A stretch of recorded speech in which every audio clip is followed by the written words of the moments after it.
Hello everyone, welcome back to my channel Payel's time story. নিয়ে চলে এলাম আরও একটা নতুন ভ্লগ। দিনটা ছিল 18ই জানুয়ারি, সানডে। ওই দিন নাচের ক্লাস থেকে ফেরার পথে আমরা গিয়েছিলাম একটা মেলায়। মেলাটা ছিল আমাদের বাড়ি থেকে কিছুটা দূরে, পদ্মপুরের মেলা। এই মেলাতে আমি বহু বছর আগে একবার গিয়েছিলাম, তারপরে আর যাওয়া হয়নি। তো আমার বরমশাই কখনো এই মেলায় যায়নি, ওরই ইচ্ছা ছিল একটু যাবে, সেই মতো আমাকে বলেছিল আমি যেন ক্লাস থেকে বাড়ি না ফিরে একটু দাঁড়িয়ে যাই। প্রথমে কিন্তু আমি সত্যিই জানতাম না যে আমরা কোথায় যাব, পরে জানতে পারি আমরা মেলা দেখতে যাব। যখন প্রথমে মেলার মধ্যে ঢুকলাম, দেখলাম বাতাসা হরিণর দেওয়া হচ্ছে। যেহেতু এই মেলাটা একদম গ্রামের মধ্যে, তো অনেক লোকেরই সমাগম ছিল। আমরা এখানে বাতাসা ঘুরানোর পর মন্দিরের ভেতরে চলে গেলাম ঠাকুর দর্শন করতে। এখানে মা বিশালাক্ষী, মা মনসা এবং মা শীতলা দেবী রয়েছেন। এখানকার প্রধান দেবী মা বিশালক্ষী। তো যাই হোক, মন্দির দেখার পর আমরা চলে গিয়েছিলাম একটু মেলা ঘুরতে। এখানে নানা রকম দোকান বসেছিল, সেই সমস্ত দোকানগুলো আমরা ঘুরে ঘুরে দেখছিলাম এবং সেই দোকান থেকে আমরা কিছু কেনাকাটাও করে নিয়েছি। কেনাকাটা করার পরে আমরা এবার চলে গেছিলাম খাওয়া দাওয়া করতে।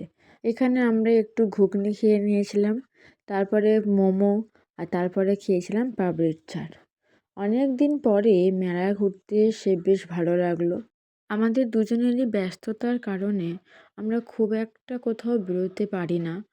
তার কারণ ওর ব্যবসা এবং আমার নিজস্ব কিছু কাজ থাকে, আমার টিউশন, নাচের ক্লাস, এই সমস্তগুলো নিয়ে আমার সারা সপ্তাহটা কেটে যায়।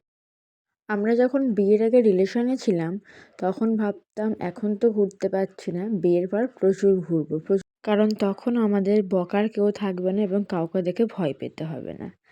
যাই হোক, এখানে বক বক করতে করতে আমরা কিছু মিষ্টি কিনে নিয়েছিলাম বাড়ির জন্য। তারপর আরেকটু মেলাটা ঘুরে ঘুরে দেখছিলাম। অনেকক্ষণ ঘোরাঘুরির পর এবার আমাদের বাড়ি যাওয়ার পালা। তো এখানে দেখো আমার বড়মশাই কত এগিয়ে এগিয়ে যাচ্ছে, তার মনেই নেই যে পিছনে বউ আছে। তো মেলা ঘোরা শেষ, এবার আমরা কিছু খাবার দাবার কিনে নিয়ে বাড়ির দিকে রওনা হব। এখানে আমি একটু পপকর্ন নিয়ে নিচ্ছিলাম যাতে বাড়ি গিয়ে খেতে পারি। দেখো এখানে কত লোক হয়েছে, বেশ সুন্দর পরিবেশ, খুব ভালো লেগেছে মেলাটা ঘুরে। যেহেতু গ্রামের ভিতরে মেলা, তাই প্রতিদিন এখানে কিছু না কিছু অনুষ্ঠান হয়। কোনো দিন হরিনাম, কোনো দিন গাজন, কোনো দিন যাত্রা, এইসব নিয়ে মানুষরা মেতে থাকে।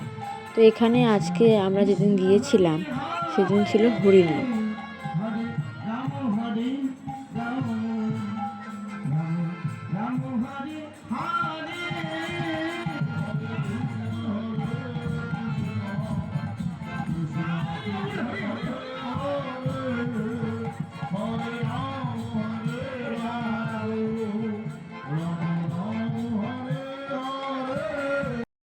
তো তারপরে আমাদের এখানে মেলা ঘোরা কমপ্লিট, আমরা বাড়ির দিকে রওনা দিলাম। এইভাবে আমার দিনটা কেটে গেল। তোমাদের ভিডিওটা কেমন লাগলো অবশ্যই জানিও। টাটা।